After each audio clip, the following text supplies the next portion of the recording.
Ek wil nie hê as my kinders eendag groot is en iemand vra of hulle oor hulle kinderlewe dat hulle gaan sê, dit was verskriklik.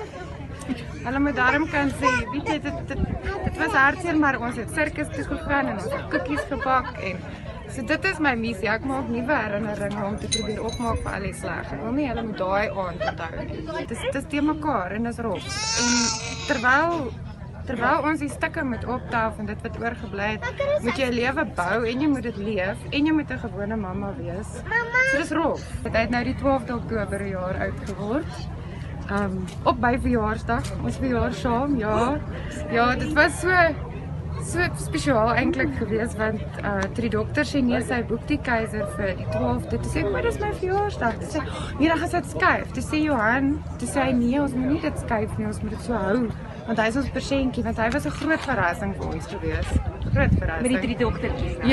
Ja, en dit Johan gesê nee, jy gaan sien hierdie kind is ons persentjie. Kyk my boetie.